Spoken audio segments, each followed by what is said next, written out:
My paper is called Women's Prison in Three Acts, Rikers Island and its Antecedents. That paper was very interesting. Rikers Island is very much, the previous iterations, very much not the kind of reformatories that Elsa was talking about. So women were selected and taken to those reformatories, and everyone else was sent to sort of Rikers and previous iterations. It's also technically a jail, not a prison, although the distinction between the two is complicated. Just a few notes before I start. Okay, so on March 31st, 2017, Mayor Bill de Blasio announced the planned closure of Rikers Island, the infamous New York City jail complex. Reports of overcrowding, brutality, and corruption have been rife throughout the institution's life, and the 2015 suicide of Khalid Browder, after 3 years in Rikers without conviction, has driven efforts to shutter it. The plan put forward by de Blasio and an independent commission outlines a 10-year process for closure and repurposing of the island. This closure will also mean the shuttering of the Rikers Island Women's Facility, which currently houses roughly 2,000 women. Women of Rikers have received less coverage than their counterparts in the male facilities, but recent investigations have similarly alleged widespread abuse and inhumane conditions. A 2015 class action lawsuit settled by the city cited a, quote, perverse culture of rape and other sexual abuse.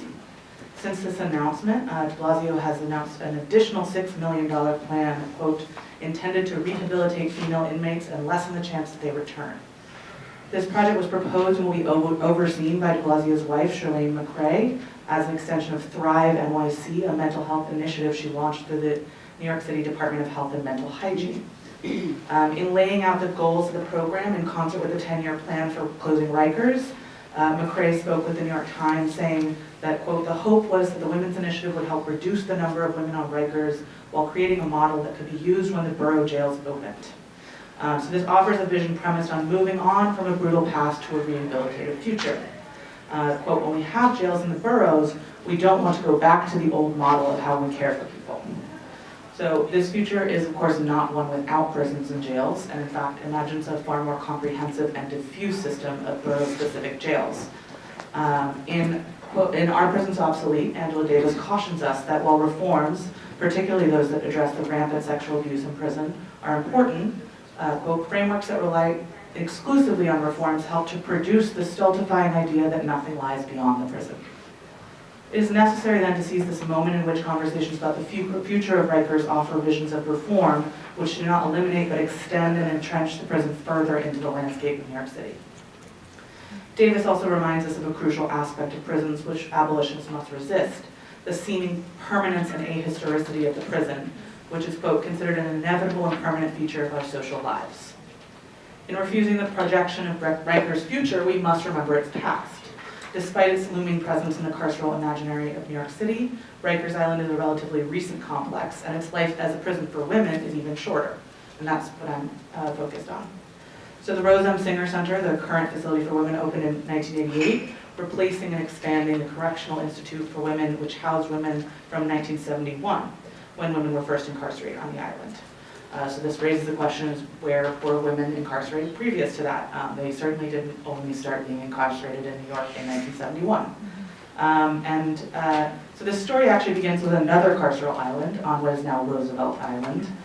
Blackwell's served as the primary detention complex of the Department of Corrections, which was until 1895 called the Department of Public Charities and Correction, and included a workhouse, an asylum, and a hospital, in addition to the penitentiary, which housed both men and women. The island was briefly rebranded as Welfare Island in 1921, but had been by then the subject of decades of investigation about abuses and horrible conditions. So they were removed from the island when Rikers Island opened in 1935. However, while men were moved directly from Welfare/Blackwell's Island to Rikers, the women's prison made a detour, which is often forgotten in the annals of New York's carceral history. In tracing the slightly more winding path of the women's prison from Blackwell's to today, I offer an episodic history of a traveling institution which has serious implications for our contemporary critique of women's prison and the reproduction of the carceral state through demands for reform. Specifically, I track the movement of an ideology of domestic discipline as intimately tied to claims of rehabilitation on the part of the prison and the shifting conceptions of proper domestic subjects alongside demographic shifts in the population of the prison. So beginning with Blackwell's, the first part takes up one of Blackwell's Island's most infamous inhabitants, Emma Goldman. Goldman was arrested in 1893, charged with incitement to riot for a speech delivered to unemployed workers. She spent about a year on Blackwell's.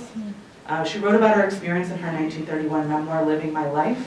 I used Goldman's anarchist critiques of the prison and its connection to other institutions of social control, and I contextualized her experience on Blackwell's in a period of massive structural and ideological upheavals in the project of women's prison, beginning with the influence of the movement for women's reformatories in the 1870s, and ending with the progressive era condemnation of Blackwell's as archaic and inhumane. I then pick up the lost thread of the period from 1932 to 1971, in which the women incarcerated in New York were actually the most visible. They were moved into a sort of Art Deco high-rise in Greenwich Village, called the New York Women's House of Detention, which a New York Times reporter noted looked not unlike a better-class apartment house. The House of Detention was championed in 1931 as a model of sort of modern penology, a school for citizenship that was supposed to be very far from the sort of old archaic style of Blackwell's Island. You can't see it today. It was torn down. It is now the site of the Jefferson Gardens, which is most famous for hosting Miranda's wedding on Sex and the City. The House of Detention housed several famous women, including Angela Davis, a young Andrea Dworkin, and Mae West.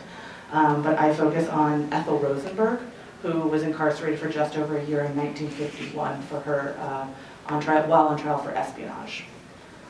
Her experiences there and her description of the women she met offer insight into the realities and the disconnect between ideological projects of containment and correction. In the final decades of its life, the House of Detention was also the subject of exposés and investigations, branding it an overcrowded hellhole. So you see how the sort of project of rehabilitation is used to produce newer and newer forms. And this happened also with the sort of opening of Rikers, which was called actually the most humane building in New York City when it opened, the women's correction facility there. And I just want to stress that it's incredibly important in lingering on this history to remember previous reformist reorganizations of the carceral landscape in order to make space for abolitionist demands in the present. Thank you.